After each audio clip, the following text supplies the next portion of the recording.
Conference this morning. We have a topic for today.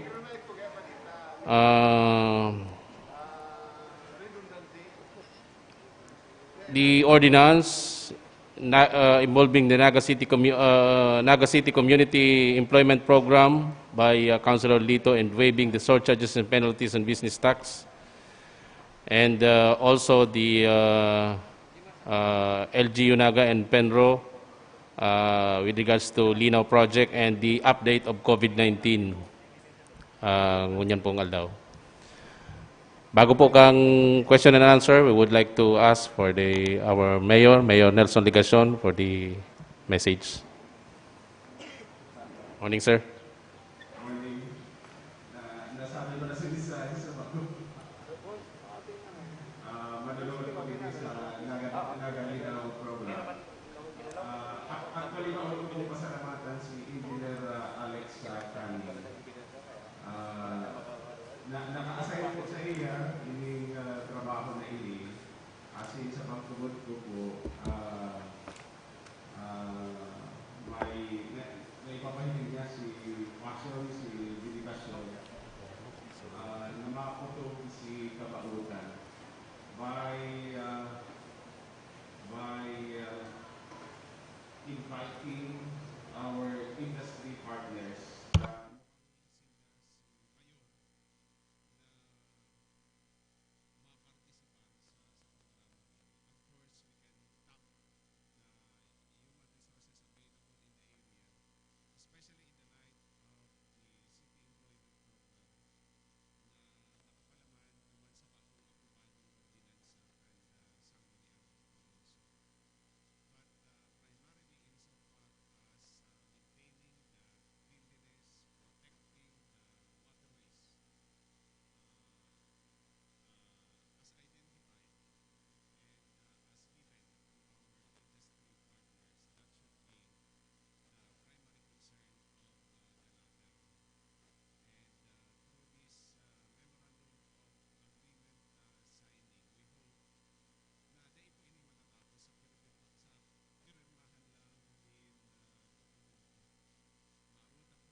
Radyo Aguila.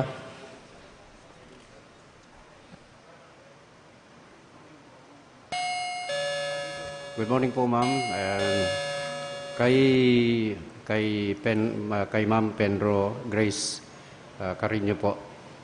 Since po na nahaman na po ito sa tuyang MOA, ganyan po pagkaaga, ano po, iga na po talagang programa ang Penro para po ayudahan ang City Government of Naga para po mapakaray po sa tuyang mga waterways.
Okay. Maraming salamat po, ma'am.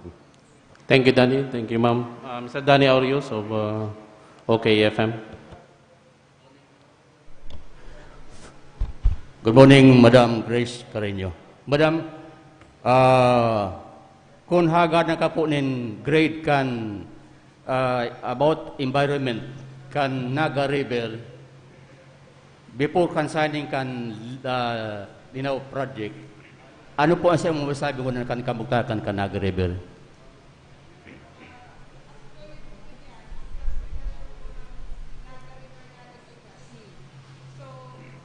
Pag sinabi natin na Class C, hindi po siya pwedeng paliguan, pwede pong navigational lang po siya. So medyo harayo po sa sinasabi natin na talagang malinaw. Kasi ang Class A talagang malinaw po yan. So dahil po marami na rin pong investment inisyatibo na ginagawa ng city government. Like for example po, yung City Enro, meron po sila itong mga programa din na ginagawa dyan, yung paglalagay po ng mga bukashi, at saka yung mga bioengineering na itong mga tanom na floaters po dyan na nag-absorb po ng mga pollutants. So, ayan po yung condition po natin ngunyan. Class C po siya.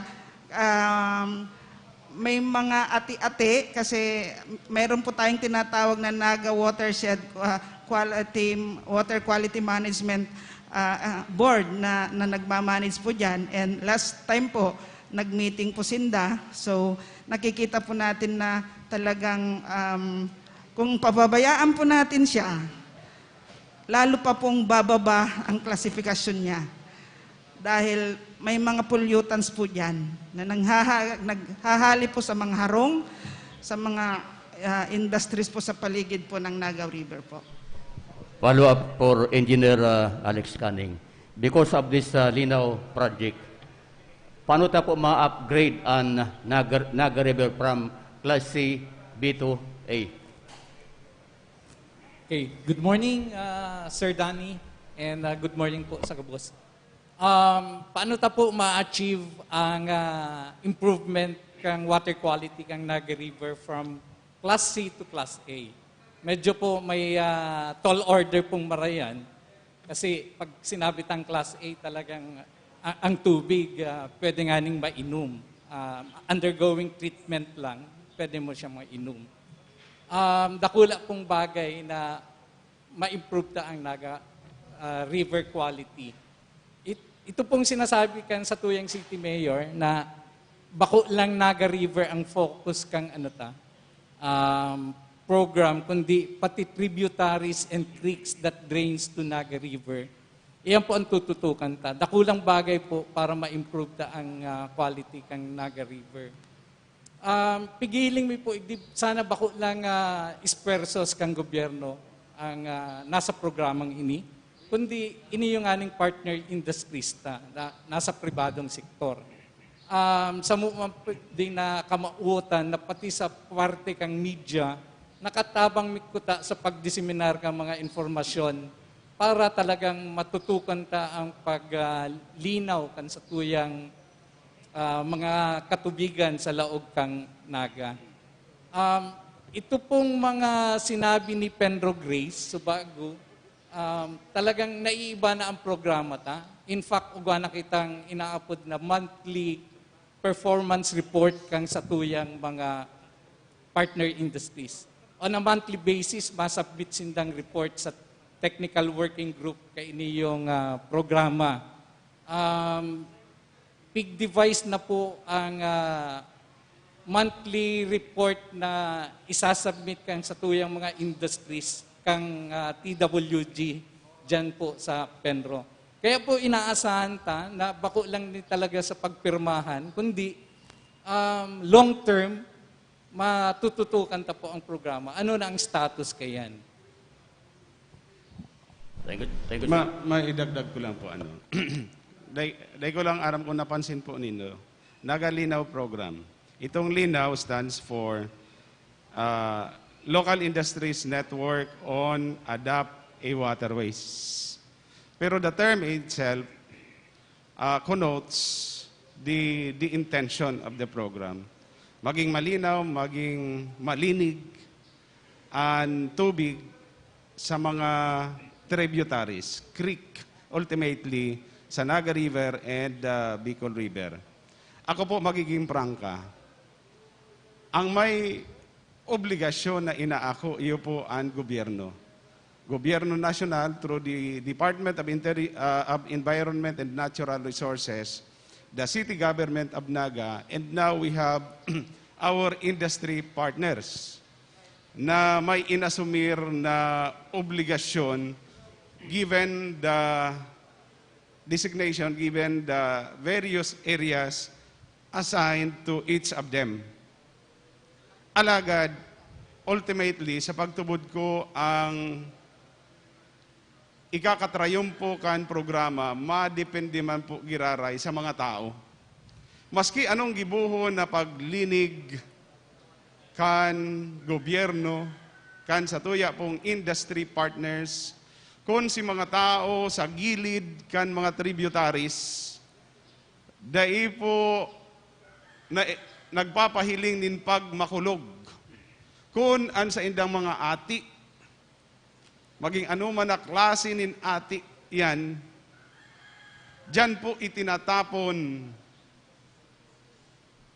Asin kung sumadahon po nindo yan, takadakol po ang nakaisar sa gilid. Kan Sagup Creek for instance, kan iba pang mga creek and tributaries.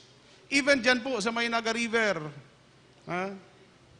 an ula kan ati, yaon po papunta sa mga inaapuntang waterways. Kung mayo pong mababakli na ugali, laumunta, anuman na pag-inguha kan gobyerno, including our industry partners, may aabutan lang yan na diit. May magigibo yan na karahayan, pero kulang na kulang po yan without our citizenry realizing that they too have to participate in this program by avoiding si pagtapon po, si pag-ula kan mga ati dyan. May mga ibang lugar man na pwedeng tapunan kayan, di ba? So, igwang kaipuhan na pagbabago sa satuyang mindset na dapat mangyari for this Linaw program to be totally triumphant in the end. Okay, thank you po. Thank you, Mayor. Hapot from Brigada News FM, gurano po kataruman ngipon kan Environment Office sa pagtaong penalidad sa mga violators regarding the ordinance and laws na pinapauto po. Okay, may existing kitang mga ordinances, ini sa totoo lang na i-implementa ini. In fact, uga kitang mga environmental enforcers na nakapalibot. Iniyo po sa paagi kang IEC, pigpapakusog bini, para talagang ma-aware ang tao na iyan, bawal ka mo dyan magpara-arapon. Sana nga ni, uga na kaming identified na mga violators kay ni. In fact, na naka-report niyo sa muya, then pigkokol mi ang attention kang barangay captains na barantayan ang mga taong niyo. Dakulaan po kayang bagay talaga na yaon ang partisipasyon kang sa tuyang barangay councils and mga tao na iningani ang pagtubod mi dai kaipuan ang ordinance para igdi. Dahil tataon na kita na pag river yan, dai takaipuan apunan ning ati. Uga po kaming sarong parte kan trabaho kang City Enro. Nagbi-maintain po kaming cleanliness nagko-kolekta kaming basura sa Naga River. Every day po yan, 7 days a week. Pag may lalo-lalo na pag makusog ang uran, naruluwas talaga ang ati sa tuyang mga drainages, nahulog po yan sa Naga River. Iyan po ang piglilinig kang City Enro, parte yan kan trabaho mi. Minsan po, pig-adalan mi itong for 10 years na ini ang ginigibo mi, nagkakauga na po kitang nasa computation may 8 million na ginagastos kang gobyerno lokal in terms of pagsweldo sa mga tao, maintenance kan sa buyang equipment, si mga pigagaramit kayan, si mga bonuses, etc.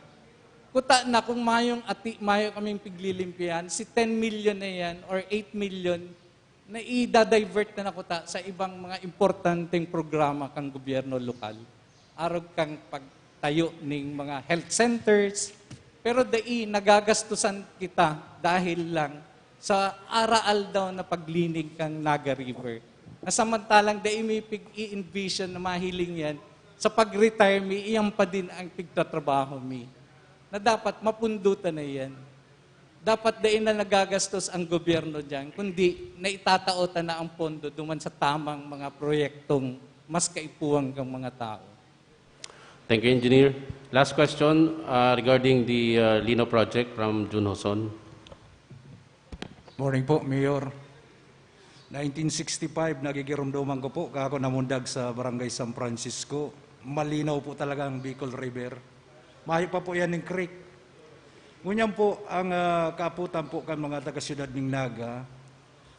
Ano po ang priority nindo ma-recommend sa City Hall na at least mabawasan po ang pagbagsak ang ati bulos gikan po sa mga establishment like market and any pong mga boarding houses, etc. etc.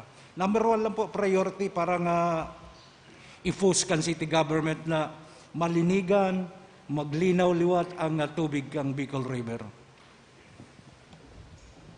Para sa mga industriya na yaon, lalong-lalo na itong sa gilid kan Naga River, water treatment facility. Tanganing bago ibagsak si tubig sa Naga River, malinig na po siya. Importanteng maray po yan, asin saro po yan sa tatawanan prioridad sa iraron po kan sa tuyang administrasyon. There was a time when I had a discussion, I think with Engineer Canning, with respect to residential subdivisions. Kabali sa contributors sa pagbaba kan kalidad kan tubig sa Naga River, itong hali sa mga harong, di ba? The idea is for all subdivisions in Naga na kung saan si ati na hali sa harong, mga hinugas, including from CR, si excess, mag-agi mo na sa sarong proseso bago ibagsak sa Naga River. So bako lang yan si mga kompanya, si mga establishments near or along the Naga River, kundi si mga subdivisions man. From even as far as itong yaon sa Pakul, si yaon dyan sa Del Rosario, si yaon dyan sa may San Felipe. Yan. Dapat maobliga po sinda na magkaigwa man ni anong apod yan, water treatment facility man. Sa hiling ko dakula si magiging improvement kan tubig ta sa Naga River kung maobliga tagabos si mga establishments and various subdivisions. Thank you, Mayor. Thank you, Jun. Mayabot pa po sa Lino project. Kung mayo na, mabalos po sa Penro and kay Engineer Alex Canning kang Enro. We will go now to another topic for today. Ini pong manungod sa duwang ordinansa na pig-approve ng sangguniang panlunsod. And update sa COVID-19 sa kasayba pa pong mga kahaputan. Ako na lang pala ang walat digdi. Ako na lang ang susurog-surugan. Imbitaran ko si Councilor Lito sa kasi Councilor Buddy. Tabangin na nindo ako digdi. Iyo po. Okay. Siring man si Colonel Marlon Catan. Madyan na tabi, sir. Madyan na.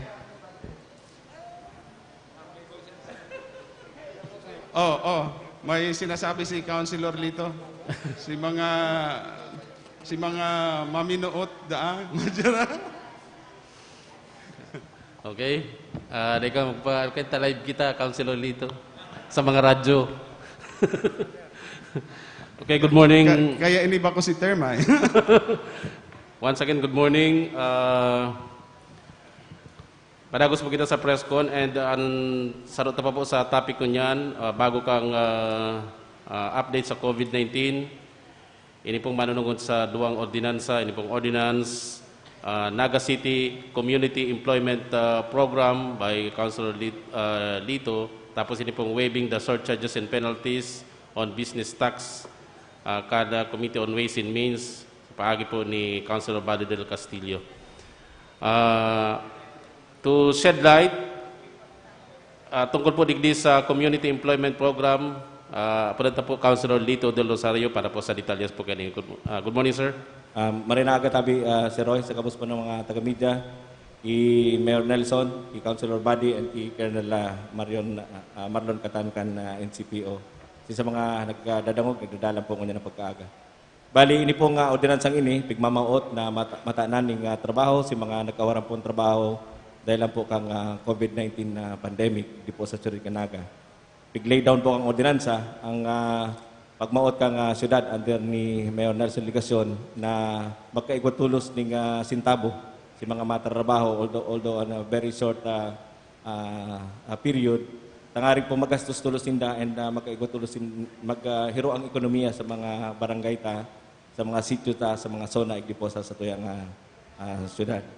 And siriman, makapagbantinir kan sa tuyo po mga public infrastructure, mga facilities, and mga public spaces, asin mag-trigger ng demand sa supply chain ta, tangari pong matarget sa mga households, makaigosin ng trabaho, may panggastos tulos na sa indang pwedeng ikataos sa indang mga pamilya. Aram tamang baga na grabe po ang tama sa ekonomiya, lalo na po sa pagbuhay, kani pong COVID-19. Thank you, Councilor. And para po digdi sa waiving kang surcharge and penalties on business tax, Councilor Buddy, ano po tabi ang detalyos kanina? Primero po, maray naaga sa Agos, kay Mayor, kay Consialito, kay Colonel Catan, sa mga miyembros kan media, sa mga nagdadahog, maray naaga po. Primero po, ini yung manungod sa pag-waive kan penalties and surcharges kan business tax. Iko po kung surat pinararas ni Mayor Nelson Ligacion sa Sangguniang Palunsod na naghahagad na i-waive. Kumbaga, dahil na pag-impuniran ng penalidad sa surcharges, ito mga negosyanteng mabayad kan sa indang business tax. Poon kan magkaigwaning general, enhanced community quarantine, general community quarantine sagod sa panahon na ini. Dahil po, naintindihan na ining mga negosyo sa Naga, apektadong maray ka na pandemya na nangyayari ngunyan, and nasasakitan man po sinda sa indang operasyon. Dapat girumdumunta na ining mga negosyong ini nagtataon ng empleyo. Bakulang po sa mga taga-Naga, kundi sa mga namamanuaan sa mga pagtaraid ka-Naga. So, maninigo lang na tabangan niya to sa paagi kan hali kan si penalidad sa kasi mga surcharges kung sinda mahuri kan si pagbayad din na kan business tax second, third, and fourth quarter of 2020. Yan po katuyahan kan ordinansang iniho, matabangan niya to si mga negosyante sa laog kan siyudad na dahil naman magbayad din penalty dahil pag dahil po nakabayad din penalty say second quarter kan taon, automatically, igwa ka ng 25% penalty. Kung may babayaran kang 10,000, igwa kang 2,500 na penalty. So, nakula pong bagay. Kaya, nagsuratan sa tuwing alkalde and pinagkasaruan po kan Sangguniang Palunsod na i-waive ang penalty and surcharges maski mahuri sa pagbayad ang sa tuyang mga negosyante sa saindang babayaran sa business tax. Thank you, Councilor. Diretso na po para sa question and answer. Ano tamahapot from 105.5 Bicol Idol FM.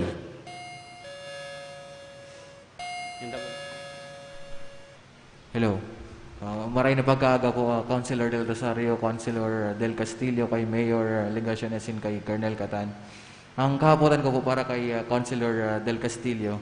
Sir, sisay po, gabos po bang mga negosyo qualified digdi sa pag-waive key surcharges or mga micro small enterprises lang? Gabos po niyo, magsadit, magdakula, covered po sinda basta may babayaran sindang business tax. Dahil gabos man po nagbabayad sinda ng business tax sa gobyerno lokal kan Siyudad Canaga, base duman sa indang ingreso kanakaaging taon. So, kung sa coverage po, gabos kabali. Ano po ang mga requirements para po maka-avail kaning? Primero po, dapat nag-apply ka ng business license sa Naga. Ayan kung dahil ka man nag-apply, siyempre mayo ka ng babayaran. So, kaipuhan na igwa ka ng lisensya for the calendar year 2020. Nadai ka nakabayad po na second, third, and fourth quarter. Pero po igwa ning sarong provision on ordinance na i-waive ang penalties and surcharges pag basta bayaran mo sa imong buwis on or before November 16, 2020. So gusto sabihin, dahil ka man po kiraray librido duman sa pagbayad kan si basic tax. Ang librido ka lang, librido ka lang sa penalidad, saka surcharges, provided na bayaran mo sa imong business tax on or before November 16, 2020. Pag dahil ka nakabayad ka yan, on that particular date, mabalik giraray. Maimpunir giraray ng penalties and surcharges ang gobyerno lokal kan Siyudad Canaga sa imong babayaran sa business tax. So, importante po na ginumdumon ang pizza, dapat bayaran si basic tax, second, third, and fourth quarter on or before November 16, 2020. And kung ikaw man po pig-impuniran ng penalty, si pagbayad mo kan second or third quarter, pwede pong i-credit si itong binayaran mo sa penalties and surcharges duman sa imong babayaran sa buwis. Okay, thank you. Thank you, Councilor. Thank you, brother. Danny Aureos of DCOK. For Consyal Lito Del Rosario. Consyal, ikaw kita po nin datos na pwedeng maka-avail kani and para po ang budget allocation kan City Hall and pwede tanong i-connect digdi sa Linaw Project for temporary employment. Ano po ang mga requirement tabi, Consyal? Thank you. Salamat tabi, Dan. Pero po katong nasabi ni Mayor Nelson Subago na sa Linaw Project na pwede pong mai-connect po sa employment program na inyo. Ito pong sa maintenance, sa repair, improvement kan mga public infrastructure and facilities, tangari pong ma-restore itong sa indang desired functionality and appearance, may pundo po ito under po sa ordinance ang pigpirmahan ko niyan. Siriman ito pong sa greening, landscaping, tree planting, reforestation, trimming of vegetation, and similar works, including ito pong mga support activities sa seedling propagation, potting of plants and composting, qualified man po. Tubod sabihin tabi, Dan, itong mga drainage projects sa mga barangay, sa mga sityo na may mga barado, pwede pong tarabangan po yan kan mga residentes dyan. Mag-contact lang po sila sa mga barangay council linda or mag-direct po sa City Hall. May mekanismo po sa pag-avail po nindo kang si programa. Pwede pong ang mga projects, pwede pong i-identify kang barangay, pwede man pong i-identify kang mga department heads kang City Hall, or pwede po nindong picturean, ipadara sa social media, i-document, and i-justify na talagang kaipuanan pong i-improve ining mga proyektong ini na sa indong mga sityo, mga barangay. And yan po, with complete information, isasubmit po yan sa task group na ma-check ang eligibility and ma-determine kang scope kang si trabaho. Siriman po, ini pong task group na ni, ipo-forward po ni sa City Engineer's Office or sa magkakanigong City Government Implementing Unit Tangari pong gibuhan po ni magkakadigong POW o Program of Work. And nakapalaman po hindi si number, si required skills. Ano po ang trabahong gigibuhon, asin kaipuhan, scope of work, asin si posibleng bill of materials. And iyan po, subject po yan na, of course, approval po kasi ito yung naumutan na alkalde, si Mayor Nelson. And iko po kitang perming coordination sa mga barangay ta. So tandaan ta lang po, ang pwede po mag-submit kan mga proposed na mga gustong gibuhon, pwede ang barangay, pwede ang mga department head sa City Hall, or ito pong ordinaryong namanuan, basta i-picturean lang po si actual na sitwasyon kang gusto nindang gibuhon. Sirima po itong implementing unit, ma-procure kan magkakanigong mga materials, ma-coordinate sa HRMO para po sa preparation kan job order, para sa mga workers, and pwede man po ang implementing unit mag-coordinate sa HRMO para po sa magkakanigong job order. Then ma-engage na po ang implementing unit ng labor and isusupervise po ang trabaho. So pag iniling po nindo, dikit ang requisitos, dikit ang aagihan ng mga papeles. Of course, subject po yan sa approval kan sa tuyang alkalde. Then i-implementar po tulos. Tangari pong magkaigwa ng sweldo, immediatamente sa tuyang po mga kababayan. Follow up lang, sir. Duma po sa datos, may datos po kita kapira po ang target na pwede ma-employ temporarily. Mayo po kitang pigihiling na datos kanita, Dan. Ang pig-allocate kang ordinansa 10 million base po ni sa pig-mamot ni Mayor Nelson. And of course, paglahiling po siguro kang sangguniang palusot and ni Mayor na kay po ang magpadaragos-dagos sa mga proyekto sa mga barangay, di sa City Hall na pwede pong ilaw igdiyo, immediate and emergency employment, baka po ang sanggunian na pwede pang maghanap ng pundo para po sa kuyan. Kaya ang pinaka-basic tabi ka ni Dan, yun na ito pong nawaran ng trabaho dahil sa COVID, yun po ang priority. Thank you, sir. Thank you, Danny. Thank you, Councilor Lito. Angela Buga of Radyo Aguilar. Kay Mayor Nelson. Mayor, good morning. Ang hapot ko, ano ko lang po, kasubago may nag-text sa programa mi na itong naka-lockdown dyan sa Barangay San Rafael, Kararayan, Mayo pong nagbabantay. So medyo nahadit sinda na baka may nagkakaruluwas na duman na Mayo sindang nahihiling na nagbabantay. And ang hapot ko man po, kadakli kaya sa ngunya na nanuntaran tangunya nakalihis na mga simana, halos ang pigpapasunod ta na house lockdown. Paano po ta ini maasigurar na may nagbabantay talaga and guano po ini ka-epektibo tanga ni ma-share tuta na ang COVID-19 dahil na po gayo magparakuriyat pa sa satuyang syudad. Okay. Ang pagdeterminar kung ano ang ilalockdown sa madepende sa mga pangyayari. Madepende po yan duman sa inaapod ng preliminary inquiry. As much as possible, mas dakula dapat sa area. Para makapasiguro kita. Alagad, kung base sa investigasyon, nagluluwas na dahil mo man kaipuhang mag-lockdown in barangay o kaya ning street, dahil mo dapat gibuhon yan. Sarong example, itong doktor, initial information na nakaabot sa tuya, naka-star along Rosal Street, Naga City Subdivision, Triangulo. And therefore, malaog tulo sa isip mo, dapat itong entire street na ito i-lockdown. Kan mag-post po kami in official statement, ang sabi mi, lockdown Rosal Street. And itong security team, paka-post po tulos kayo ito, pakataong information sa inda, instruction, papunta na duman sa area. Ako po, dahil po ako nagpupuli sa harong, na dahil ako nagpupunta sa lugar. May mga kaibanan po ako kayan. Kaya suminunod po kami duman. Pag abot sa lugar, mata pa si mga tao, si apartment, may mga naka-star duman, marata pa. So naghapot-apot po kami.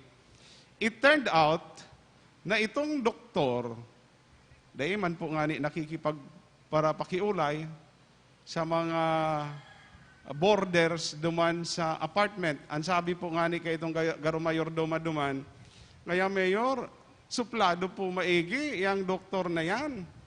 Hindi man lang po kami pinapansin. Ha? So arog po kayan si informasyon. Kan apodan mi po si doktor ang sabi, ngaya mayor aram ko man po kaya ngaya ang protocol. Kaya man dahil po ngaya ako para pakiulay nga sa inda. Dahil po ngaya ako nakikisosyalan, dahil ngaya ako nakikichika. Now, given that information, and considering nakadakol si Mapipirwisyo sa Sarong Street, kung itong entire street ilalockdown mo, what will you do? Hinali mi po tulo si Barikada.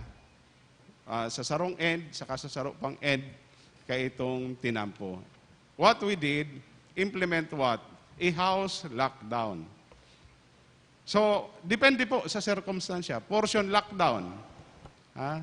Na inaapod. Mas dakulang portion kan komunidad o kaya kan tinampo ang naka-lockdown.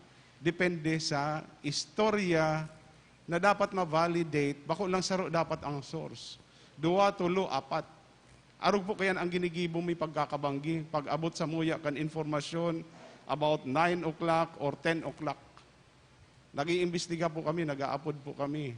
Maging sa barangay officials, kay kapitan, sa kagawad na yaon, in charge. O kaya mismong mga tao sa lugar. Kaya mas dakol po ngunyan ang house lockdown because of the information being provided to us. Why will you impose a street lockdown or barangay lockdown kung daiman kaipuhan? Sayang po ang resources kan gobyerno. Pag ginibota po yan. So, case-to-case basis. Now, ang hapot. Pag nag-house lockdown, paano ta maasigurar na si naka-quarantine, naka-lockdown sa area, masunod ka itong no-in, no-out policy. Minsan nga, maya man kami nahihiling na nagbabantay. Totoo po yan. Mayong nahihiling na nagbabantay. Pero, igwa ka ng tarpaulin sa gate. Si isay na ang nagbabantay, si mga tao na nasa palibot. Iyo ang nagtatao sa samuya ning feedback. Halos mayo po sa muya nakakaabot na informasyon na ngayon nagluwas. Sinaka-lockdown, mayo pong arog kayan. Bagamat itong street lockdown, igwa po ngayon nagpirit, igwa nagdulag. Ito kayang ang pagmati nila, dapat na isinda kabali, kayo po nga maghanap buhay, nagpipirit. Ayan ang problema kung mas dakula si area na ila-lockdown mo na dapat daiman. Pero itong igwang positive sa sarong-harong, may mga kaibanan, duman, na dapat iswab, na dapat i-quarantine. Dahil po yan nagpipirit na magluwas, maglaog. Ang bantay po ninda, bako na po pulis. Takong pulis, kadakol na po kitang pig-lockdown eh. Mauubos na po ang resources kan PNP. Minsan bako na po ang tanod. Si mga tao na nakapalibot, ay igwang notice eh. Ayan. Apoyra po kayan, igwa pong birth, si health worker na nag-check po yan. Aya? Okay. Thank you, Mayor. Go pa? Okay. Next question, Francis Nobelo of DWRN. Good morning, Mayor. Good morning, Colonel Catan, kay Councilor Del Castillo, kay Councilor Del Rosario. Mayor, question po para sa imo na nag-iba po ki sistema ki reporting ang Department of Health Bicol. Parang every other day na po na ipapaluwas ang mga results na ipinasuyo sa Eastern Visayas Regional COVID-19 Testing Center. Ano po, Mayor, ang naging epekto kay ni sa Naga, especially po sa ginigay-buta pong contact tracing? Masaloy na. Daiman siya every other day, si release kan result. Actually, halos every day. Every time na may bagong resulta, pinapaluwas tulos. Igwang aldaw na duwa si nagluwas na result. Ayo. Kasubanggi lang na mayo sa Naga. Pero igwang laboratory results na ipinaluwas ang Department of Health involving other local government units.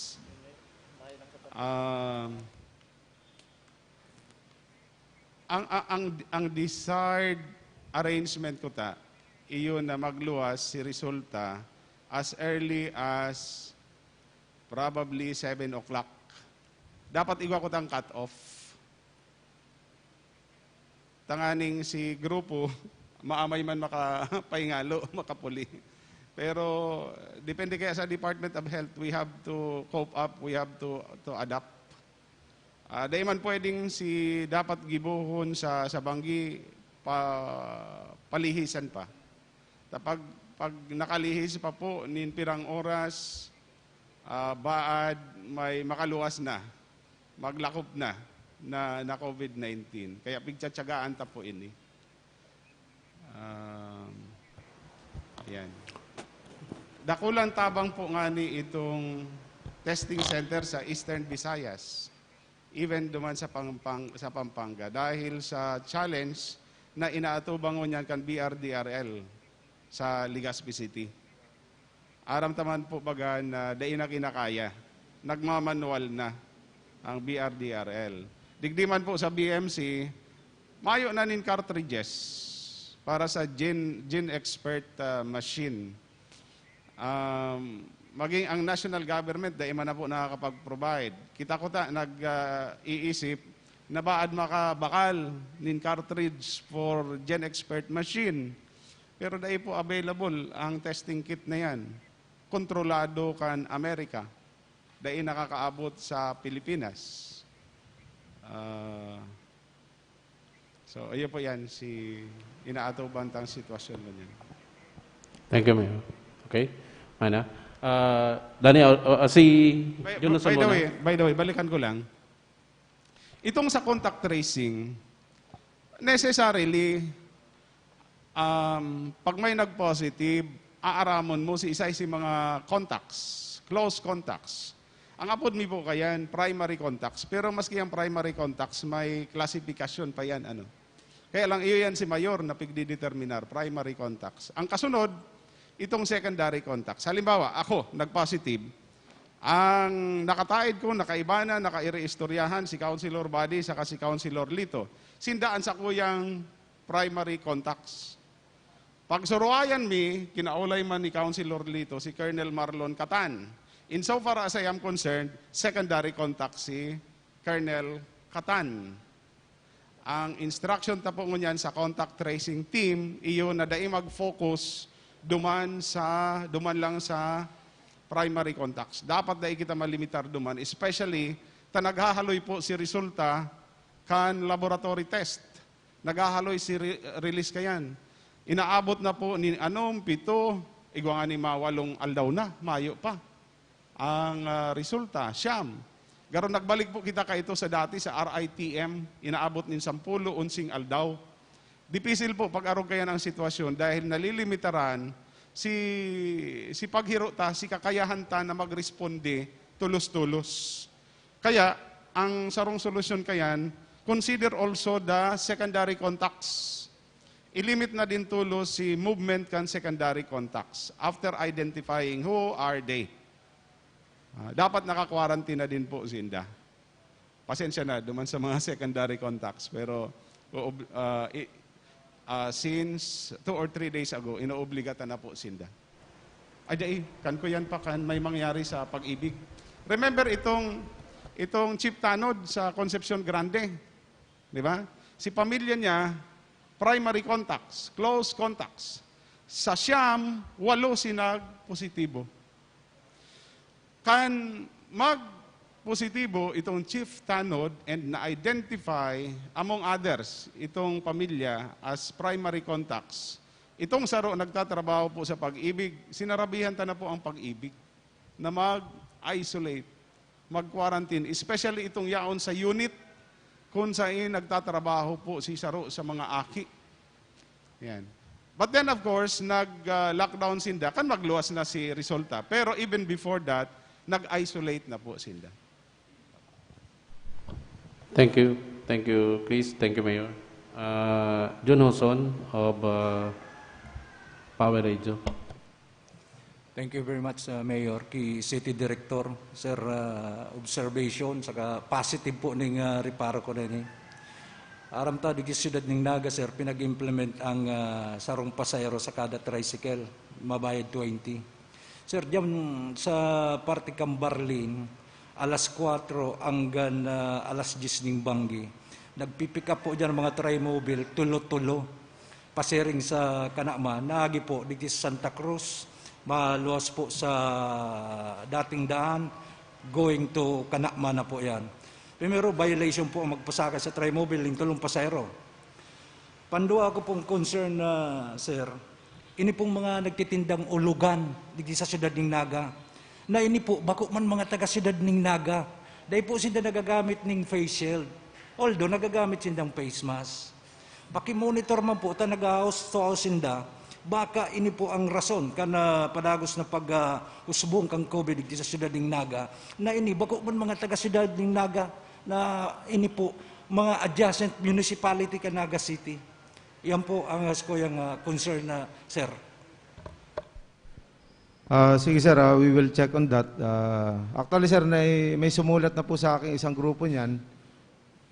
Transport group from flying the route of Naga to as far as Calabanga.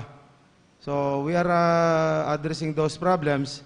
Kaya nga po, aside from deploying police personnel on patrol cars, I also deployed personnel on motorcycle. We have the motorcycle cops against criminal. So hindi lang po sila against criminal, against COVID din po sila. And with the enormous problem, I also activated a volunteer group. So kahapon po naka-organize tayo. We have 200 volunteer organizations under one umbrella. So pinagsama-sama na po natin yan, yung expertise ng BRAD, ng Prime Bicol, may breakaway faction po yan, yung Primo, mayroon pong itinayong Prime Bicol, mayroon po tayong TAG, mayroong STAG. So welcome po natin lahat yan dahil yan po yung mga force multiplier natin. With this problem, talaga naman pong very complicated na. So with the complicated problems, of course, we have complicated solutions. Kaya nga po nandiyan ang kapulisan to address that. Kasi halos po lahat sa pulis na ipapasa. Kaya nga po ngayong August 31, we will be training contact tracers. Kasi nandiyan po yung skills to elicit information. Kasi meron pong tao na ayaw na lang i-disclose. Kahit napitpitin mo pa yung daliri, putulan mo ng daliri, hindi ibibigay yung primary or secondary. So the PNP, especially sa CIDG, meron pong special talent yan to elicit information doon po sa mga notorious na tao. Kasi meron pong putulan mo man ang ulo, hindi aaminin sa'yo. Like Leo Echegaray, na death penalty na, hindi niya pa inamin kung siya talaga ang nag-rape. So wag po kayo mag-alala sir at hindi naman po natutulog ang PNP Naga. Of course, with the City Mayor, andyan po yung mga councilors natin na talaga pong the best and the brightest. Kanina po, nag-uusap kami ni Sir Lito Del Rosario, ngayon ko lang po nalaman na isa po pala siyang CPA lawyer. So pagsasama-samahin po natin, Sir Del Castillo. So pagsasama-samahin na po natin, sir, huwag ka sir mag-alala at also with your help, with the media, the tri-media, the quad media, lahat po yan sir gagamitin natin for to make Naga the safest place. So that we can, the Naga can smile to the world again, even behind the face mask. And 2 days ago, nagkaroon po kami ng command conference with the RD. So ang crime volume po pala natin sa theft and robbery is 3,000 plus, 2016 to 2019. So doon po sa 3,000 plus na kaso, 2,000 plus po ang unsolved. 3 taon na pong nangyari yan. So nagbabacktracking po ako, simula po March, pag lockdown, I have 74 unsolved cases of theft and robbery. So ang una ko pong ginawa, pinatawag ko po lahat ng mga investigador, ano po ba ang problema niyan? Kasi meron pong nakawan. Ang problema po yung nanakawan, hindi nagko-cooperate. O sabi ko baka inside job yan. Baka pinanakaw na talaga yan para bilhan uli siya ng bagong iPad ng asawa. May mga ganun po tayong kaso eh. Di ba sir? So wag po kayo mag-alala at 3 years ago, magbabacktrack po ako dyan. At ang isa pong programa, kanina nga napag-usapan yung employment, kasi pag yan pong mga magnanakaw, hindi natin binigyan ng trabaho, magnanakaw at magnanakaw yan. Magle-level up yan, kumbaga. Sa una, mga salisi lang yan, pero Yun na nga po, meron po tayong isang na-trace sa barangay na medyo may isang pamilya na indulge into theft and robbery. So, nagiging organized crime group na po. Hindi lang po isang kriminal na nagsasalisi, kumbaga organisado na siya. Kasi kumikita sila sa mga gadgets like cellphone or computer. Kaya nga po, later on this day, I will be launching gadget ko, sagot ko. Para po matrace natin yan. Kasi meron naman na pong nag-self-destruct, nagpo-post po nung ninakaw niya, so madali na pong hulihin. Hindi mo na kailangan puntahan sa bahay para bawiin yung cellphone. Pinopost niya na, for sale. Papalitan lang ng kulay, bibili lang siguro ng case, papalitan na. So, sir, medyo marami yung tanong mo. Iisa-isahin natin, sir. I-check ko yan, sir. Huwag ka po mag-alala. Kasi limited yung resources natin. Nauubos yung gasolina natin, yung tao natin, kahahatid sundo ng LSI, ROFs. So, sir, maybe you can recommend some other solution for the problem you throw to me. Tatlo yan, sir, kumbaga, tatlo ang kalaban. Isa lang tayo, sir. Pero, of course, with the help of the media, maayos po natin ito. Thank you. Thank you, Colonel. Thank you, Jun. Balikan ko lang si Danny sa sayang hapon of DCOP. Good morning, Mayor. To question. Due to the delay, kan Southeast Resort na kinakaipon pa magdumang kita sa Tacloban City. Medyo piligro po ni sa pamilya. Dita aram si kaibanan ta pala may mati na. Ano po si plano mo na maggamit kita nin Southeast Kit from Korea? Rapid. Sige. Ito muna na within our capacity, pag may nag-positive, dapat si mga may close contacts, dapat naka-quarantine. And ordinarily, si mga miyembro yan kan pamilya. Maliban na lang kung igwa ka pang ibang ka-close. Dan? Ayan, okay. So, okay na po. na-identify yan sa contact tracing. Okay. So, pwera ka yan, ito na sinabi ko kasubago, itong secondary contacts, dapat malimit na din si movement nila. Tanganing, dawa naaaraabala si pagluwas kan resulta, nakakasiguro man kita na si mga posibleng infected, limited na si movement, as in, dain na makaka-infect pa sa iba. Okay. So, that's one. Korea. Si paggamit kan rapid swab ang apod ka ito. Nagpabakal na ako. Igwa na kita. Masampulong aldaw na nayaon. Kaya lang, mayo pang gayong supisyenteng kusog buot si satuyang medical team para gamiton po ito.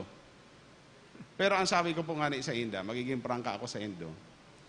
Kung ginamit sa South Korea, kung makusog si buot duman, kung ginamit na sa Indonesia, kung ginamit na sa iba pang nasyon, as in may nagagamit na ngunyan sa Pilipinas, tano taday digdi sa naga. Di ba? O dahil duman, nadaradagdagan si kusog nin buot. Nagpapaset up na po sinda. Pero, ini man kayang mga kuyan, ini mga health experts dahil pa nag-i-endorse kayan sa good ngunyan. Even ang FDA, mayo pang approval na pinapaluwas. So, sa tuyang mga medical doctors, pigko-consider man yan Ano si advice kan mga health experts? Ano si disposition kan Department of Health, kan FDA, manunungod sa bagay na ini. Saka lang po, garo, mas madadagdagan si kusog buot. Ayun. Iba kaya itong rapid testing kumpara duman sa rapid swab. Sa rapid testing kaya, ang tinitest dyan, itong antibodies na nadidevelop, as nahihiling po yan sa dugo. Diit lang na dugo ang kinukuha. Pero ining rapid swab, ang kinukuha ang sample kayan, itong yaon sa laog kan dungo mo, pareho kan sa swab testing, RT-PCR, arog man ka ito si pagkuanin sample sa throat, saka sa nostril. Yan. Dangan ikakaag sa sarong itong garo kaagan, imimix duman sa antigen, tapos ipapatak duman sa test kit. Within, I think around 30 minutes, aram mo na kung positive ka o negative eh. So igwa na kita, Tabi Dani. Last question, Tabi. Kinakaipuan na lang, mas magkusog-kusog buot si Satuya po mga medical technologies, saka si Dr. Borja. Thank you po, Mayor. Last question. How safe po ang Naga City po sa mga bisita na si mga pwede may magdigdi, pwede po kan sige po ang barita na paparalang ko ang COVID cases. Safe ang Naga kung masunod sa mga patakaran, sa mga panundon. Dahil magiging safe duman sa mga matatagas ang payo.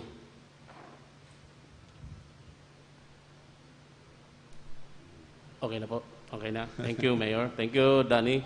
Next question is from Brigada News FM. Madali lang po sa mga pag-ilibat na digdi. Per IATF Resolution number 65 dated August 20, may diskresyon na po ang LCE o ang Local Chief Executives sa pag-ako ng LSI.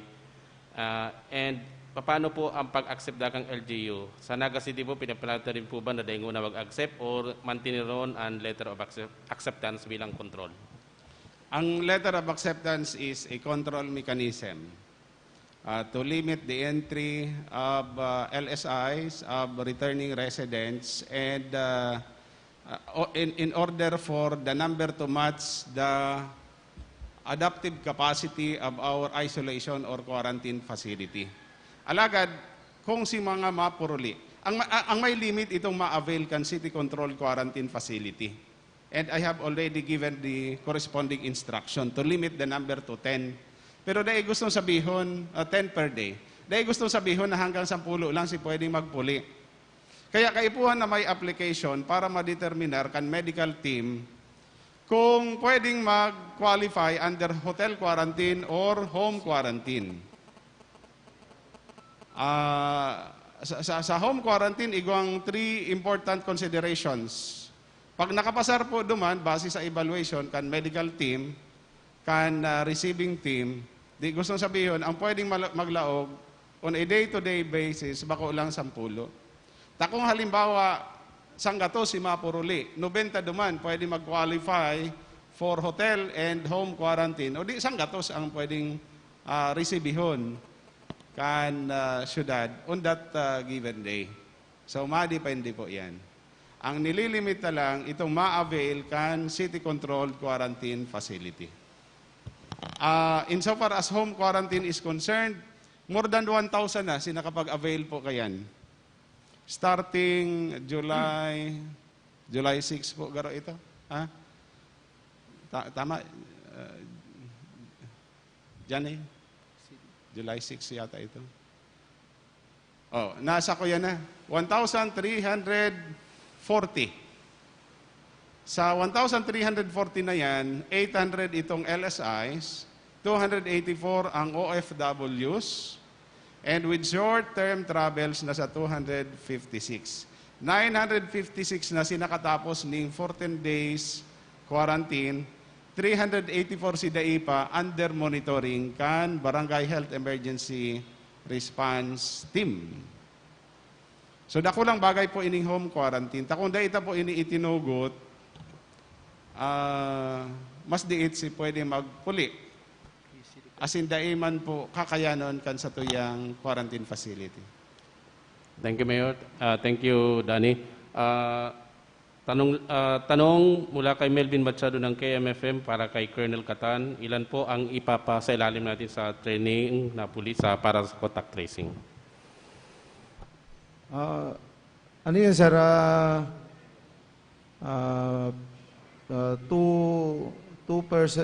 Bali sa PNP is 8, sir, per team. Kasi we have 4 teams. Meron po tayo galing sa LGU, meron galing sa Bureau of Fire. So, mga nasa ano po yan, sir? Mga less than 40. If I'm not mistaken. Yes, sir. Sige po. Salamat po. Yes, sir. Angelo Abuga of Radyo Aguila. Sir, kay CD. By the way, we have last 2 questions after you. Kay CD. Colonel, good morning. Jelo po.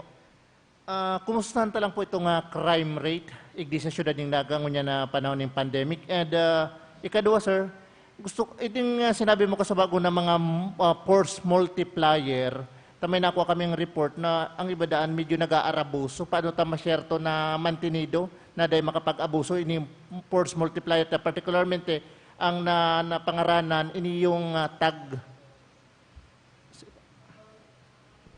Hello, sir. Hello. Actually, sir, yun nga, sir, tinitingnan natin. Kaya nga, sir, matindi yung CBI natin dyan, yung complete background investigation yan. Kasi baka kaya nag-volunteer, meron siyang hidden agenda. Baka meron siyang, kagaya, sir, ng mga na-burn out natin, na kaya pala siya nagdadrive ng van, is to transport LSI.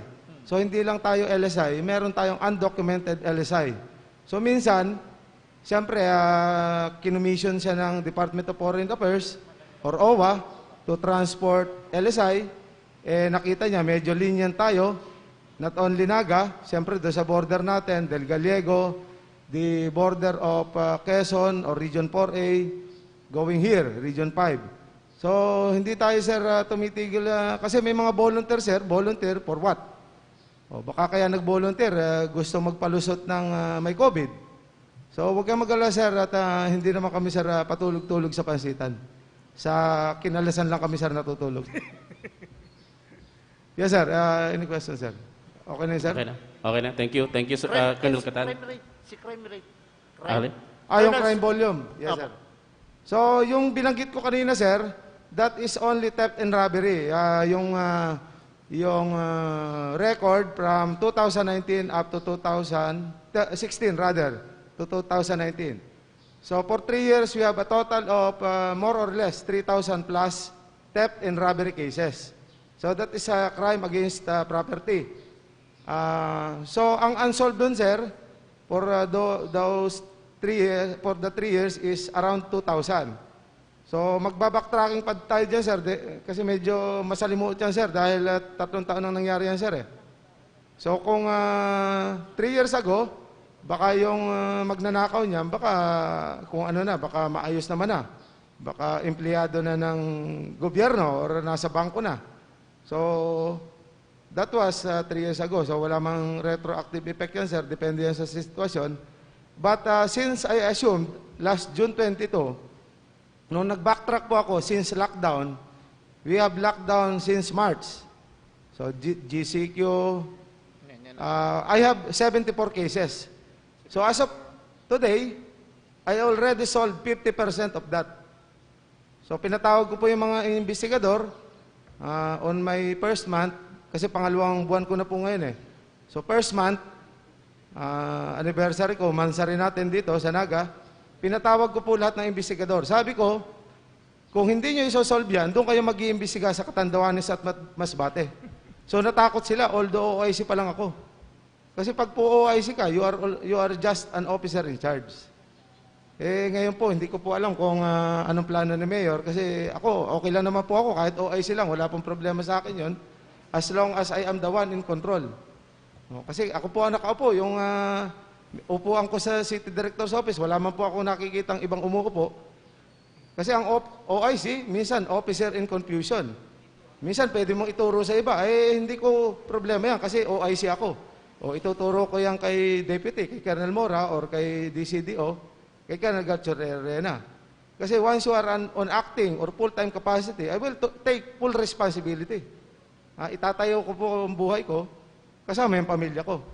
Kasi taga-Naga na po ako. So hindi ko po pa, sabi ko nga kay RD, sir, ino-operan ako, Provincial Director ng Negros Oriental. Kaya lang malayo yon, saka maraming city doon, 6 syudad.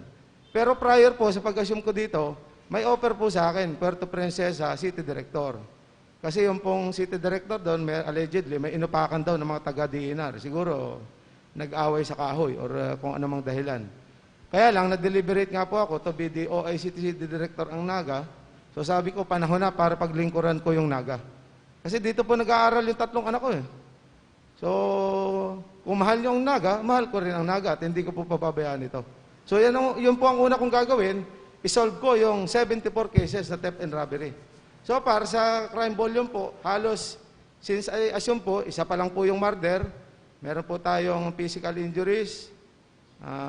Ito po, nandito naman po yung data, you can get it later. So siguro takot silang gumawa ng krimen dahil ang sabi ko nga, ang pasaway namamatay or ang mamamatay yung pasaway. Dalawa lang po naman yan eh. So that's all po. Thank you, Colonel. Thank you. Last question from Idol FM. Ayan. Mayor, kamustahin ko lang po yung hingi lang po ko ng update doon sa contact tracing doon sa empleyado ng City Civil Register na nag-positive po last week. Gabos na may contact sa iya, naka-quarantine. Maski nga ni si local civil registrar, sarata mo na, naka-lockdown yun. Okay po. Diba? And nasabi mo si po mga empleyado, igwa sa youth center, igwa sa, basta limited na si movement nila. Nasabi mo rin po kanina, Mayor, na hindi safe yung Naga para sa mga hindi sumusunod.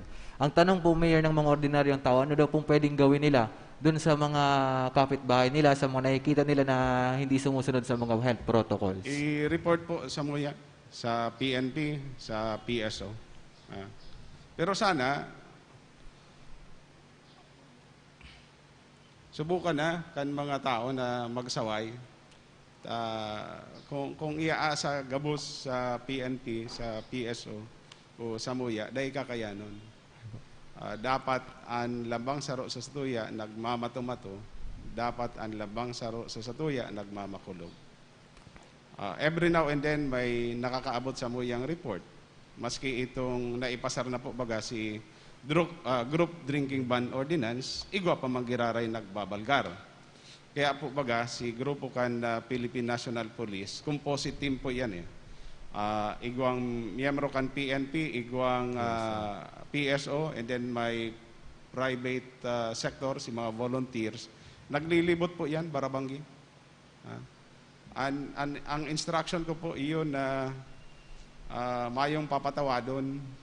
Pag nadakop na nagbabalgar, dakopon, tikitan. Si mga nakikiulay, pag-abot po digdi sa opisina,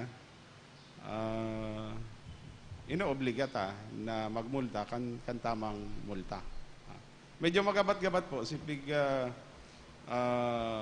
fix na penalty kan sanggo ni Ampang Lungsod. Pero sa hiling ko po kaipuhan, maging itong sa face mask, si pagsulot nin face mask, obligado ang gabos, once magluwas ka sa imong harong o kaya sa imong natad. Asi nagpunta ka sa sarong pampublikong lugar. Ang sarong pag-iisipan ko po ngunyan, ito po bagang mga aki, kadakon na mga aki, mga teenager na nasa luwas nin harong, nasa luwas nin natad. And aram taman na kabalisin da sa inaapod na vulnerable sector. Baad ang pwedeng ma-penalize si magurang, kung dahil ako kontrol sa pagluwas ang mga aki. Pero kaipuhan taning ordinansa para dyan. So, yan. Okay. May dagdag po si Colonel Catan. Sir, dagdagan ko lang po yung kay Mayor kasi ang na-experience ko po dyan, yung lockdown po natin ng Concepcion, Pequeña, since alam nila na ang pulis ang patrol lang patrol car, motor, doon po sila tumatambay ngayon sa Riles. So I suggested nga po kay Mayor, kung makabili tayo or makahiram tayo ng kahit patrol lang sa rail. And ang isa ko pong nakita niya, nung nag-meeting nga kami, is yung boat patrol. Kasi kung hindi po makita sa kalsada, baka doon tumambay sa gilid ng ilog. Yung pala, yung mga COVID na doon sa gilid ng ilog, doon nagiinom. Kasi mapapatrolan mo lang yan, kagaya ng Piña Francia, nung Pluvial, 2018, first time kong nalagari yung ilog. So nakita ko siya. So it is necessary for us to be provided yung patrol natin sa ilog. Kasi baka akala natin wala nang tambay, yung pala nandun sa ilog, doon tumitira ng bilog. Ha? So nandun ang COVID, doon na kumakalat sa gilid ng ilog. Thank you. Thank you po. Thank you. So, wala na pong tanong. Okay, thank you very much sa tayo pong mga guest. Mayor Nelson Ligacion, Councilor Lito Del Rosario, Councilor Buddy Del Castillo, and Colonel Catan, our City Director. Thank you man sa mga pagribata sa media sa Kasasepio. Good morning. Nagenyo na balang